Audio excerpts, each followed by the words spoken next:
Hi everyone, welcome back to Wits classes. आज हम लोग इस वीडियो में चैप्टर नंबर 2 क्लास 12th के लिए प्रिंसिपल्स ऑफ मैनेजमेंट पढ़ेंगे।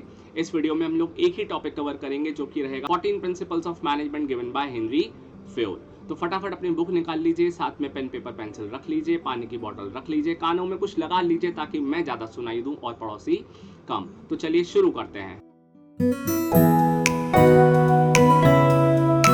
अब आप लोग कह रहे होगा सर जैसे तैसे हमने बुक निकाली लेकिन हमने देखा चैप्टर की शुरुआत तो कहीं और से हो रही है, लेकिन इस वीडियो की शुरुआत कहीं और से हो रही है। सर ऐसा क्यों?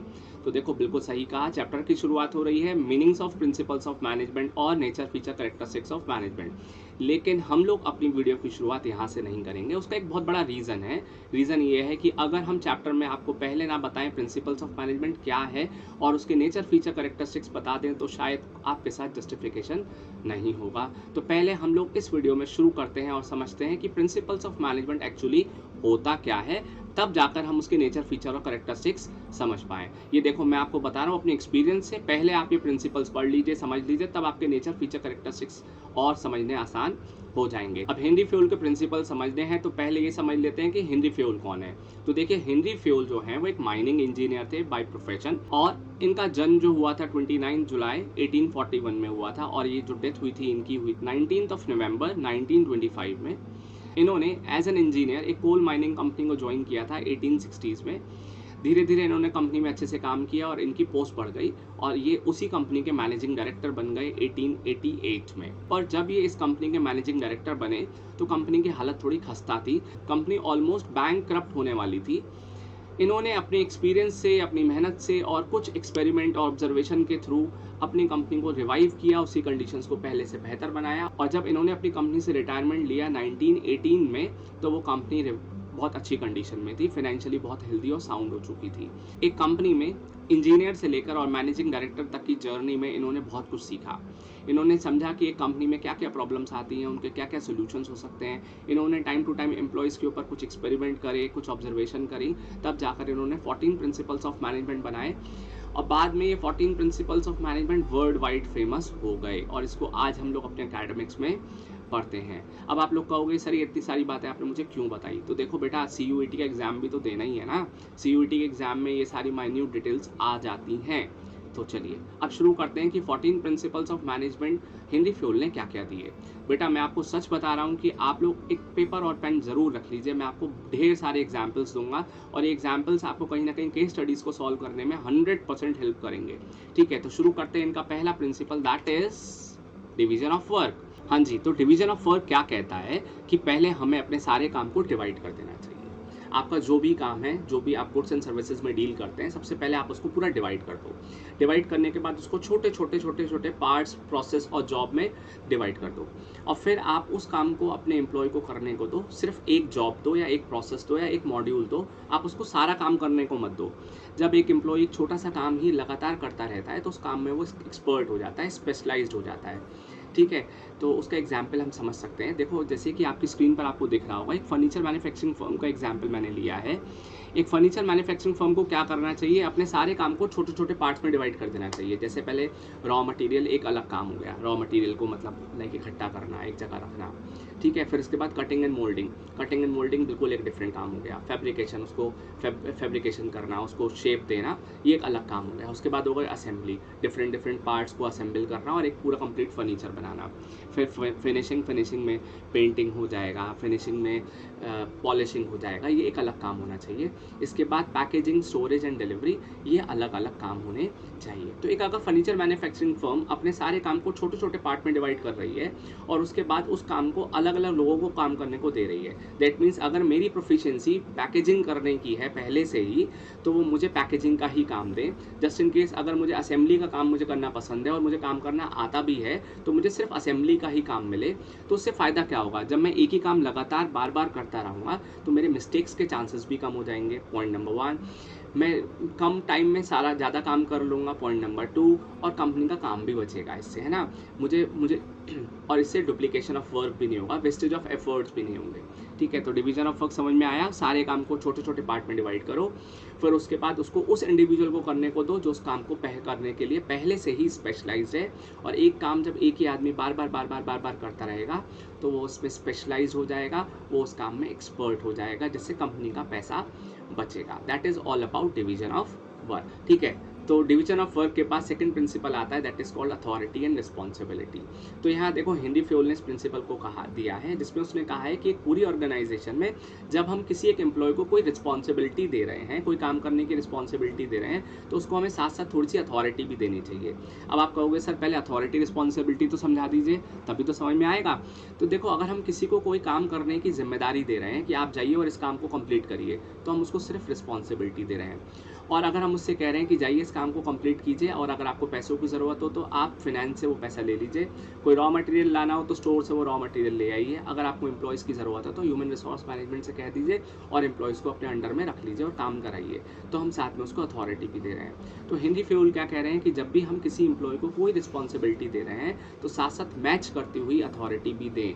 अगर हम किसी एक एम्प्लॉय को सिर्फ और सिर्फ रिस्पॉन्सिबिलिटी दे रहे हैं और अथॉरिटी नहीं दे रहे हैं तो वो बहुत ज़्यादा डिले हो जाएगा, काम करने में बहुत ज़्यादा टाइम वेस्ट करेगा, क्योंकि जब उसके पास कंप्लीट फ्रीडम नहीं होगी ना काम करने की, तो वो अच्छे से काम नहीं कर पाएगा। तो there must be a balance between authority and responsibility. देखो आपको फिगर में भी दिखाई दे रहा होगा कि रिस्पॉन्सिबिलिटी जितनी ही अथॉरिटी होनी चाहिए। मेरे पास अगर एक सर्टेन काम की रिस्पॉन्सिबिलिटी है तो उसी से मैच करते हुए अथॉरिटी भी होनी चाहिए। ठीक है, ना तो अथॉरिटी पूरी मिलनी चाहिए, ना ही सिर्फ कंप्लीट रिस्पॉन्सिबिलिटी, दोनों का एक बैलेंस मिलना चाहिए। Third principal is principle of discipline. तो देखो प्रिंसिपल ऑफ डिसिप्लिन का मतलब यहाँ पर क्या है, it refers to the obedience of rules and regulations of the organisation. मतलब एक ऑर्गेनाइजेशन जो भी रूल्स रेगुलेशंस गाइडलाइंस बनाती है उसको फुलफिल करना है ना। साथ में एक चीज़ और भी है कि जो भी रूल्स एंड रेगुलेशंस एम्प्लॉय के लिए बने हैं, एम्प्लॉयज़ को भी फुलफिल करने हैं, और जो कि कमिटमेंट्स एम्प्लॉयर ने करे हैं अपने एम्प्लॉय से उसको भी फुलफिल करना। जैसे एग्जाम्पल से समझते हैं कि एक ऑर्गेनाइजेशन में किसी एम्प्लॉय को ज्वाइन करते समय ऑर्गेनाइजेशन ने उससे कहा है कि देखो ये सर्टेन रूल्स एंड रेगुलेशंस आपको फॉलो करने हैं, राइट। और साथ में अगर आप ऑर्गेनाइजेशन में अच्छे से काम करोगे तो हमारे भी कुछ रूल्स हैं, जैसे कि हम 10% आपकी सैलरी बढ़ाएंगे, हम 3 साल के बाद आपको प्रमोशन देंगे। ठीक है, तो ऑर्गेनाइजेशन को चाहिए कि वो भी अपने रूल्स एंड रेगुलेशंस को फॉलो करे और एम्प्लॉय को चाहिए कि वो भी मन से काम करे। ठीक है, अगर एक एम्प्लॉय और एक एम्प्लॉयर दोनों ही अपने कमिटमेंट्स को ऑनर करते हैं, मतलब फुलफिल करते हैं, दोनों एक दूसरे के प्रॉमिसेस को पूरा करते हैं, तो इससे डिसिप्लिन जो है वो फुलफिल हो जाता है, इससे प्रिंसिपल ऑफ डिसिप्लिन फुलफिल हो जाता है। तो चलिए एक एग्जाम्पल से प्रिंसिपल ऑफ डिसिप्लिन को अच्छे से समझ लेते हैं कि सपोज करिए एक ऑर्गेनाइजेशन जो है वो अपना इंक्रीमेंट जो है जुलाई में देती है एम्प्लॉय को, है ना। अभी जुलाई निकल गया, अगस्त निकल गया और एम्प्लॉयज़ को कोई इंक्रीमेंट नहीं मिला। तो ऑर्गेनाइजेशन के सुपीरियर्स ने सारे एम्प्लॉयज़ को बुलाया और उनसे कहा कि देखो ऑर्गेनाइजेशन जो है अभी फाइनेंशियल पोजीशन में, मतलब अभी ऑर्गेनाइजेशन की फाइनेंशियल पोजीशन थोड़ी ठीक नहीं है और अभी हम आपको कोई इंक्रीमेंट नहीं दे पाएंगे। ठीक है, अभी आपको जो सैलरी मिल रही है आपको उसी सैलरी पे काम करना पड़ेगा। लेकिन हाँ, जब ऑर्गेनाइजेशन की पोजीशन थोड़ी अच्छी हो जाएगी, हमारे पास प्रॉफिट्स आने लग जाएंगे, तो हम आपको इंक्रीमेंट दे देंगे और आपका इंक्रीमेंट जुलाई से ही, मतलब एरियर आपको मिल जाएगा, जुलाई से ही आपका इंक्रीमेंट लग जाएगा, आपकी सैलरीज में आपको आगे वो फर्दर मिल जाएगा। पर उसके लिए एम्प्लॉयज़ को अच्छे से काम करना पड़ेगा और कभी कभी ओवर टाइम भी करना पड़ेगा। ठीक है, एम्प्लॉयज़ ने क्या किया, ओवर टाइम भी किया और खूब मेहनत से काम किया और धीरे धीरे ऑर्गेनाइजेशन जो है वो पुरानी कंडीशंस पे वापस आ गई, मतलब ऑर्गेनाइजेशन को प्रॉफिट्स आने लग गए, ऑर्डर्स मिलने लग गए, तो ऑर्गेनाइजेशन तो रिवाइव कर गई, लेकिन एम्प्लॉयज़ का इंक्रीमेंट नहीं मिला, उनको ना ही कोई एरियर मिला। तो ऐसे में एम्प्लॉयज़ ने अपना पार्ट प्ले किया, अपनी तरफ से जो डिसिप्लिन था वो फॉलो किया, अपने रूल अपने प्रोमिसेस को ओबे किया, लेकिन ऑर्गेनाइजेशन ने अपने प्रोमिसेस को ओबे नहीं किया। तो ये जो है यहाँ पर प्रिंसिपल ऑफ डिसिप्लिन वॉलिएट हुआ है। ठीक है, इसके बाद आता है यूनिटी ऑफ कमांड। अब यूनिटी ऑफ कमांड क्या कहता है, an employee should receive order from one boss only at the same time. मतलब एक एम्प्लॉय को एक समय पर एक ही बॉस से ऑर्डर मिलना चाहिए, एक एम्प्लॉय को एक समय पर एक से ज़्यादा बॉसेस से ऑर्डर नहीं मिलना चाहिए। अगर एक एम्प्लॉय को एक ही समय पर डिफरेंट बॉसेस से ऑर्डर मिलते हैं तो उसको हमेशा कन्फ्यूजन रहेगी कि कौन सा ऑर्डर उसको पहले फॉलो करना है। और यहाँ पर कन्फ्यूजन में कभी कभी वो क्या करेगा, एक एम्प्लॉय का ऑर्डर फॉलो करते समय दूसरे का करना भूल जाएगा, दूसरे का फॉलो करते समय पहले वाले का भूल जाएगा और उसको हमेशा डाउट ही रहेगा।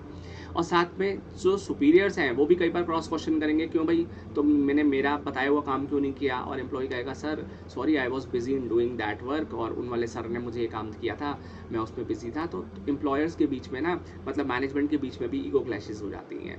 तो यहाँ सिंपल सा रूल यही है कि एक एम्प्लॉय को एक समय पर एक ही बॉस से ऑर्डर मिलना चाहिए। अगर डिफरेंट बॉसेस से एक ही समय पर ऑर्डर मिलता है तो उसको कन्फ्यूजन भी हो जाएगी और काम भी वो सही तरीके से नहीं कर पाएगा। देखो आपको यहाँ इमेज में भी दिखाई दे रहा होगा कि एक एम्प्लॉय को सिर्फ एक ही बॉस से ऑर्डर मिलना चाहिए, मल्टीपल बॉसेस से ऑर्डर नहीं मिलना चाहिए। मल्टीपल बॉसेस से मिलने वाले ऑर्डर से एम्प्लॉयज़ हमेशा डाउट में ही रहते हैं। तो चलिए एक एग्जाम्पल से ये समझ लेते हैं। एक बार प्रोडक्शन मैनेजर्स ने मीटिंग ली और सारे वर्कर्स को और अपने जूनियर मैनेजर्स को बुलाया और मीटिंग में ये कहा कि देखो प्रोडक्शन बहुत बढ़िया चल रहा है, लेकिन हर साल हमारा जो प्रोडक्ट है वो 6% से रिजेक्ट हो जाता है। तो हमें इस साल क्या करना है, अपने रिजेक्शन रेट को थोड़ा कम करना है, रॉ मटेरियल की वेस्टेज को थोड़ा मिनिमाइज़ करना है। काम हम लोग बढ़िया कर रहे हैं, लेकिन उसको थोड़ा सा अगर हम आराम से करेंगे तो हमारा प्रोडक्ट जो है वो रिजेक्ट नहीं होगा। तो इसलिए आराम से काम करो ताकि वेस्टेज ना हो और प्रोडक्ट जो है वो रिजेक्ट कम हो, राइट। अब एम्प्लॉयज़ अपना उसी हिसाब से काम कर रहे हैं, बढ़िया से काम कर रहे हैं। फिर हुआ क्या कि कुछ दिन बाद सेल्स डिपार्टमेंट का दौरा हुआ, मतलब विजिट हुई। अब सेल्स डिपार्टमेंट के जो मैनेजर थे उन्होंने एम्प्लॉयज़ को काम करते हुए देखा तो वो थोड़ा डिसअपॉइंट हुए और उन्होंने सारे लोगों को वापस से मीटिंग में बुलाया और उन्हें थोड़ा सा डांट वाट लगा दी और उनसे कहा कि आप लोग इतना स्लो काम करते हो, इतना धीरे काम करते हो, इसी वजह से कंपनीज जो है ना अपने टारगेट टाइम पर मीट नहीं कर पाती। आप लोग जल्दी काम किया करो ताकि हम लोग अपने टारगेट्स को टाइम पर बीट कर सकें। अब देखो यहाँ पर एम्प्लॉयज़ को कन्फ्यूजन हो जाएगी कि प्रोडक्शन मैनेजर की बात को सुने या फिर सेल्स मैनेजर की बात को सुने। तो ये है बेसिकली क्या है कि एक ही समय पर दो बॉसेस से आपको अलग अलग तरह के इंस्ट्रक्शंस मिल रहे हैं। इसको डुअल सबऑर्डिनेशन भी कहते हैं। तो यूजुअली ऑर्गेनाइजेशंस को इसको अवॉइड करना चाहिए। Fifth principle is unity of direction.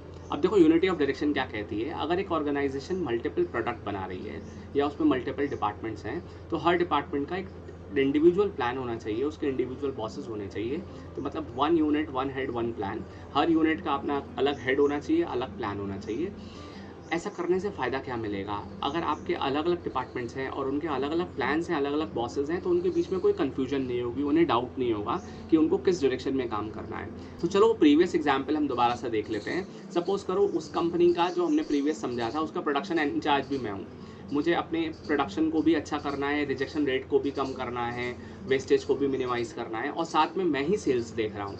तो अब ऐसे में क्या होगा कि मुझे मेरे मन में एक डाउट रहेगा कि मैं सेल्स इन्हांस करने के लिए प्रोडक्शन को तेज़ कराऊं या रिजेक्शन रेट को कम करने के लिए प्रोडक्शन को आराम से कराऊं। तो यहाँ पर देखो थोड़ा कन्फ्यूजन होगी। इसीलिए हर डिपार्टमेंट के एक इंडिविजुअल बॉस होने चाहिए और उनके इंडिविजुअल प्लान्स होने, ताकि हर डिपार्टमेंट को एक अलग डायरेक्शन मिल सके अलग अलग बॉसेस से। ठीक है। Sixth principle is subordination of individual interest to general interest. तो देखो यूजुअली होता क्या है, एक ऑर्गेनाइजेशन में दो ग्रुप होते हैं, एक एम्प्लॉयज़ का ग्रुप होता है और एक एम्प्लॉयर का ग्रुप होता है। एम्प्लॉयज़ के कुछ सर्टेन अपने ऑब्जेक्टिव्स होते हैं, अपने कुछ अलग इंटरेस्ट होते हैं और ऑर्गेनाइजेशन के अपने सर्टेन ऑब्जेक्टिव और कुछ अलग इंटरेस्ट होते हैं। तो मैनेजर को ये समझना चाहिए कि अगर उन दोनों के इंटरेस्ट या ऑब्जेक्टिव कॉमन डायरेक्शन में है तो ठीक है, लेकिन अगर वो कॉमन डायरेक्शन में नहीं है तो ऑर्गेनाइजेशन के इंटरेस्ट और उसके ऑब्जेक्टिव पर पहले ध्यान देना है और एम्प्लॉयज़ के इंटरेस्ट पर बाद में ध्यान देना है। यानी कुल मिलाकर ऑर्गेनाइजेशन का इंटरेस्ट पहले फुलफिल होना चाहिए और एम्प्लॉयज़ का इंटरेस्ट बाद में फुलफिल होना चाहिए। कुछ एग्जाम्पल से अच्छे से समझ लेते हैं। सपोज करो कोई मिस्टर शर्मा है, राइट। मिस्टर शर्मा ने पहले से ही कंपनी में एडवांस में ही एप्लीकेशन दे रखी है कि उनको जनवरी के फर्स्ट वीक में अपने कज़न की शादी को अटेंड करने के लिए जालंधर जाना है। ठीक है। अब कंपनी ने उनकी इस लीव को सैंक्शन भी कर रखा है। जनवरी का फर्स्ट वीक आने से पहले मिस्टर शर्मा को ये पता चला कि कंपनी में कुछ डेलीगेट्स आ रहे हैं जनवरी के फर्स्ट वीक में। तो उन्होंने क्या किया, अपने कज़न की शादी में जाना कैंसिल कर दिया। फिर जो ऑर्गेनाइजेशन में डेलीगेट्स आ रहे हैं उनके लिए अपना काम में लग गए। तो ऐसे में उन्होंने क्या किया, अपने पर्सनल इंटरेस्ट पर ध्यान न देकर ऑर्गेनाइजेशन के इंटरेस्ट पर पहले ध्यान दिया है। इसको एक और एग्जाम्पल से समझ लेते हैं। सपोज करो मिस्टर एक्स ने अभी रिसेंटली कंपनी में ज्वाइन किया है एज ए परचेज मैनेजर। ठीक है। अभी कंपनी जहाँ से पहले रॉ मटेरियल एक्वायर कर रही थी वहाँ से रॉ मटेरियल ना लेकर मिस्टर एक्स ने अपने रिलेटिव्स के यहाँ से रॉ मटेरियल लेना शुरू कर दिया है, जिससे कि क्या है कंपनी की कॉस्ट भी बढ़ गई है, क्योंकि ट्रांसपोर्टेशन कॉस्ट पहले कम आती थी लेकिन अब एक्स के रिलेटिव्स के यहाँ से आने से ट्रांसपोर्टेशन कॉस्ट भी बढ़ गई है और रॉ मटेरियल की क्वालिटी भी बहुत अच्छी रही है। पर मिस्टर एक्स इस बात से बॉदर्ड नहीं है और उन्होंने अपने पर्सनल इंटरेस्ट को पहले ध्यान दिया, ऑर्गेनाइजेशन के इंटरेस्ट को बाद में ध्यान दिया है। तो देखो दोनों एग्जाम्पल्स में एक मैनेजर ने ऑर्गेनाइजेशन के इंटरेस्ट पर ध्यान दिया और दूसरे मैनेजर ने ऑर्गेनाइजेशन के इंटरेस्ट पर ध्यान नहीं दिया। Seventh principal of management is remuneration of employees.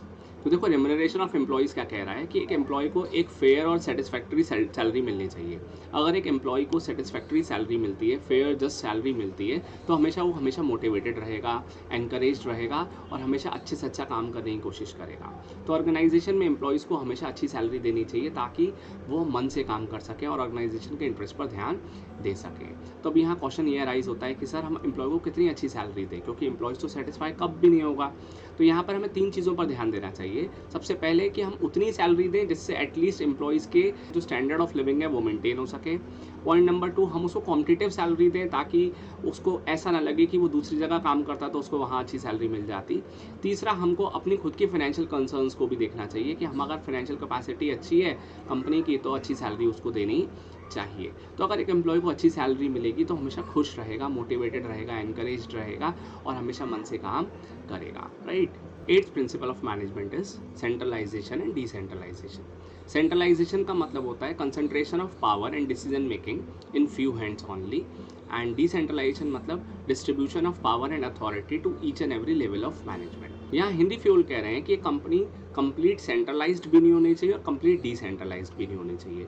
जैसे एक कंपनी में डिसीजन लेने की पावर सिर्फ कुछ ही लोगों के हाथ में नहीं होनी चाहिए। अगर सिर्फ कुछ ही लोग एक कंपनी के सारा डिसीजन मेकिंग पावर कर रहे हैं, यानी अगर वो कंप्लीट सेंट्रलाइज्ड है, तो ऐसे केस में वो हमेशा ओवरबर्डन रहेंगे, वो हमेशा ना ओवर ऑक्यूपाइड रहेंगे डिसीजन मेकिंग में। और एक ऑर्गेनाइजेशन कंप्लीट डिसेंट्रलाइज्ड भी नहीं होनी चाहिए। अब डिसेंट्रलाइज का मतलब ये है कि distribution of power and authority to each and every level of management. अभी हमें कंप्लीट डिसेंट्रलाइज भी नहीं करनी, यानी डिसीजन मेकिंग की पावर आपने थोड़ी सब लोगों के हाथ में दे दी है, ऐसा भी नहीं करना है। हिंदी फ्यूल ने साफ साफ कहा है कि एक ऑर्गेनाइजेशन पार्शली सेंट्रलाइज्ड होनी चाहिए और पार्शली डिसेंट्रलाइज्ड। पार्शली सेंट्रलाइज्ड का मतलब क्या होता है? पार्शली सेंट्रलाइज्ड का मतलब एक ऑर्गेनाइजेशन में जो इंपॉर्टेंट डिसीजंस हैं वो कुछ ही लोग लें, और जो ऑर्गेनाइजेशन में रूटीन और रेगुलर डिसीजंस हैं वो ऑर्गेनाइजेशन में लोअर लेवल मैनेजर या मिडिल लेवल मैनेजर्स भी ले सकें। तो इससे फ़ायदा क्या होगा कि जो बड़े लोग हैं, जो सीनियर टॉप मोस्ट पोजीशन पर लोग हैं, उनका ध्यान सिर्फ कुछ ही सर्टेन डिसीजंस मेकिंग पर रहेगा और रूटीन और रेगुलर डिसीजंस लेने के लिए वो सारे डिसीजन मेकिंग को लोअर लेवल डिपार्टमेंट पे शिफ्ट कर देंगे। ठीक है। 9th principal of management is scalar chain. देखिए, कोई भी ऑर्गेनाइजेशन में कम्युनिकेशन एक बहुत इंपॉर्टेंट रोल प्ले करता है। कम्युनिकेशन के फिक्स पैटर्न होने चाहिए। अगर कम्युनिकेशन है तो या तो वो डाउनवर्ड कम्युनिकेशन होना चाहिए, अपवर्ड कम्युनिकेशन होना चाहिए। अब डाउनवर्ड का मतलब क्या है कि जैसे टॉप लेवल मैनेजर्स मिडिल से बात कर रहे हैं, मिडिल वाले लोअर से बात कर रहे हैं, तो उसको डाउनवर्ड कम्युनिकेशन कहते हैं। अब जब lower level manager middle level manager से बात कर रहा है और मिडिल वाले फर्दर सीनियर लेवल मैनेजर से या टॉप लेवल मैनेजर से बात कर रहे हैं, तो उसको अपवर्ड कम्युनिकेशन कहते हैं। तो कम्युनिकेशन के पैटर्न फिक्स होने चाहिए, मतलब ऐसा जिगजैग कम्युनिकेशन नहीं होना चाहिए कि कभी भी टॉप लेवल मैनेजर्स ने लोअर लेवल मैनेजमेंट से कोई बात कर ली और लोअर लेवल मैनेजमेंट ने डायरेक्ट टॉप लेवल मैनेजर्स से कोई बात कर ली। तो ये यूजुअली नहीं होना चाहिए। फिक्स पैटर्न ऑफ कम्युनिकेशन होंगे तो ऑर्गेनाइजेशन में अच्छे से काम चल जाएगा, है ना।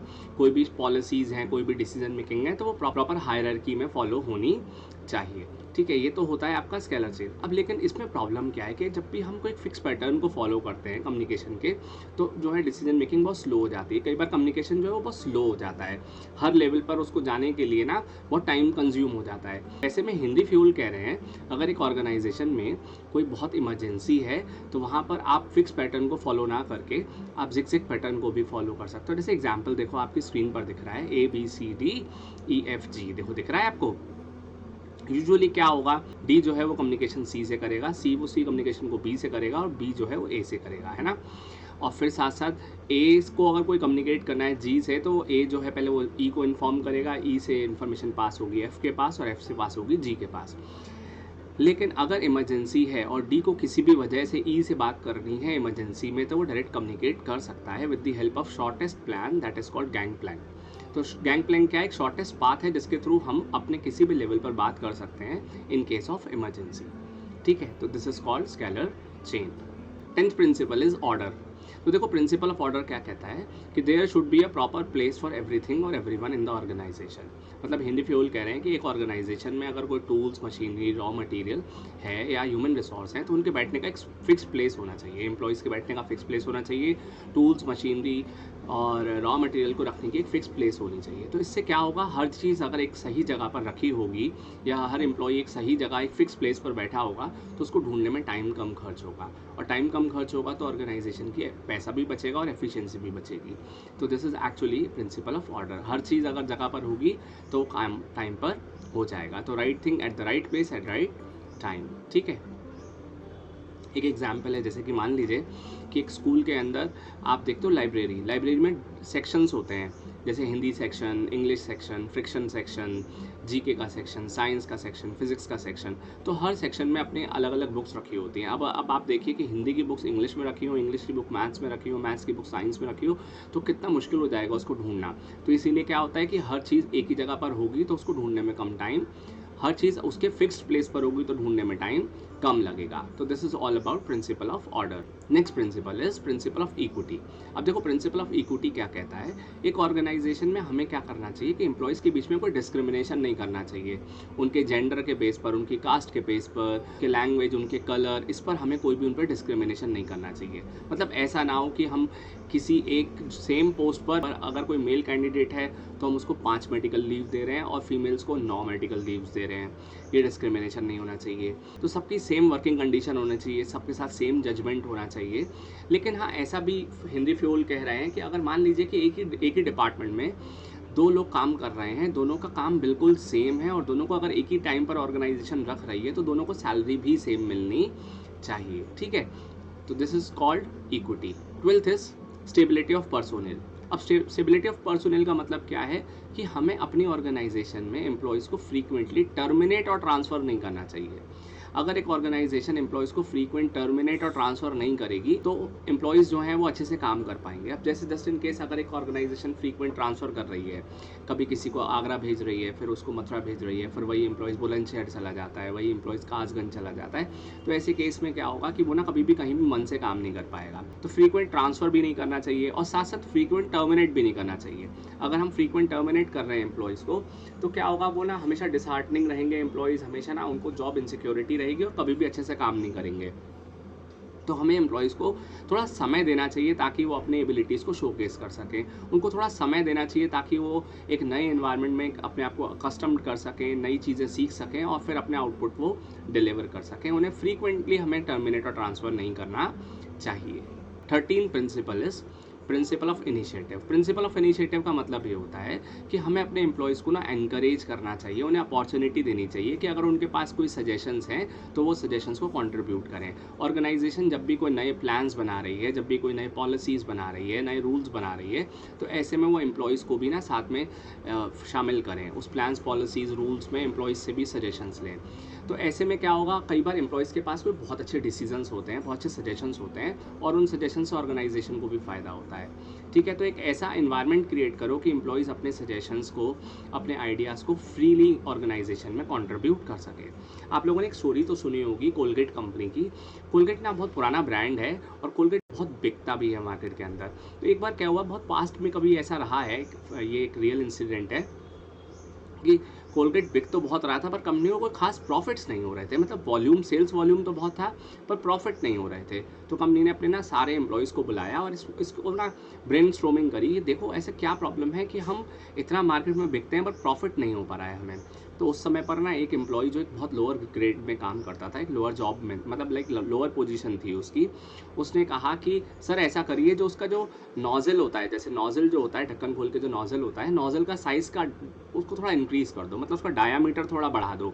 तो कंपनी ने उसका सजेशन माना, कंपनी ने थोड़ा सा ना उसका जो नोज़ल है उसका डायामीटर थोड़ा बढ़ा दिया। तो ऐसा करने से क्या हुआ कि जो है वो टूथपेस्ट अब ज़्यादा यूज़ होने लगा, मतलब लाइक ब्रश में ज़्यादा आने लगा तो ज़्यादा यूज़ होने लगा और जल्दी जल्दी बिकने लगा, तो सेल्स और मल्टीप्लाई हो गई। तो ऐसा करने से कंपनी को बहुत फ़ायदा हुआ। तो कई बार क्या होता है कि कोई भी लेवल का एम्प्लॉय हमें एक अच्छा सजेशन दे सकता है, मेरी बात समझ रहे हैं? तो हमेशा अपने एम्प्लॉयज़ के सजेशन का वेलकम करना चाहिए और उनको एक ऐसा स्पिरिट उनके अंदर इनकलकेट करनी चाहिए कि अगर उनके पास कोई आइडियाज़ हैं तो उसको फ्रीली वो ऑर्गेनाइजेशन में दे सके। Last principle is esprit de corps. अब एस्पिरिट डी कॉर्प्स का क्या मतलब है जी? इसका मतलब होता है यूनिटी इज स्ट्रेंथ। मतलब ऑर्गेनाइजेशन में हमें ऐसे बिहेवियर, ऐसा एक मतलब ऑर्गेनाइजेशन में हम एक ऐसा एनवायरनमेंट क्रिएट करें कि ऑर्गेनाइजेशन के अंदर ना यूनिटी और टीम स्पिरिट आए। एम्प्लॉयज़ को हम ना इंडिविजुअल टारगेट की जगह टीम टारगेट दें। अगर टीम टारगेट देंगे तो वो काम अच्छे से हो जाएगा, और इंडिविजुअल टारगेट में कई बार काम अच्छे से नहीं हो पाता। देखो आपको एक एग्जाम्पल बताता हूँ। सपोज करो कि एक ऑर्गेनाइजेशन में 10 एम्प्लॉयज़ काम करते हैं और कंपनी रोज़ 100 यूनिट्स प्रोड्यूस करना चाहती है। तो यूजुअली कंपनी क्या कर सकती है कि हर एम्प्लॉय को 10 यूनिट प्रोड्यूस करने का टारगेट दे सकती है। इससे कंपनी के 100 यूनिट्स प्रोड्यूस हो जाएंगे। लेकिन उस दिन क्या होगा, जिस दिन 2 एम्प्लॉयज़ एब्सेंट हो जाएंगे, मान लो किसी दिन 2 एम्प्लॉयज़ एब्सेंट हो गए, तो उस केस में कितनी यूनिट बनेंगी? उस केस में 80 यूनिट्स प्रोड्यूस हो पाएंगी। बात समझ रहे हैं? तो कंपनी को क्या करना चाहिए, कंपनी को 10 के 10 एम्प्लॉयज़ को कहना चाहिए कि you as a team has to produce 100 unit per day. मतलब आप 10 लोगों को मिल करके 100 यूनिट प्रोड्यूस करनी है हर रोज़। अब जस्ट इन केस अगर किसी दिन कोई एम्प्लॉय एब्सेंट होता है, तब भी उसके एब्सेंस में सब लोग मिल करके काम करेंगे। तो ऐसा करने से हर बार 100 यूनिट ही बनेंगी, चाहे 8 एम्प्लॉय रहें, चाहे 9 एम्प्लॉय रहें, चाहे 10 के 10 एम्प्लॉय रहें। तो टीम स्प्रिट होगी ना, तो काम जल्दी से हो जाएगा और गोल्स जो हैं जल्दी अचीव हो जाएंगे। तो हमें टीम गोल्स पर ज़्यादा ध्यान देना चाहिए इंस्टेड ऑफ इंडिविजुअल गोल्स। मतलब यहाँ पर जो है ना, आई एटीट्यूड को हमें वी एटीट्यूड में कन्वर्ट करना पड़ेगा। मतलब हम मिलकर काम करते हैं, ऐसा अप्रोच यहाँ पर लगानी पड़ेगी। तो दिस इज ऑल राइट। तो यहाँ पर हम लोगों ने 14 प्रिंसिपल्स ऑफ मैनेजमेंट कंप्लीट कर लिए हैं। डेफिनेटली अगर आप यहाँ तक वीडियो में हैं तो आपको ये वीडियो पसंद आई है, और वीडियो पसंद आई है तो प्लीज़ शर्माइए नहीं, इस वीडियो को लाइक कीजिए। इस चैनल पर नए हैं तो इस चैनल को सब्सक्राइब कीजिए, और अपने फ्रेंड्स को भी ये वीडियो शेयर कीजिए, ताकि उनको भी ये प्रिंसिपल्स ऑफ मैनेजमेंट ईजिली समझ में आ जाए।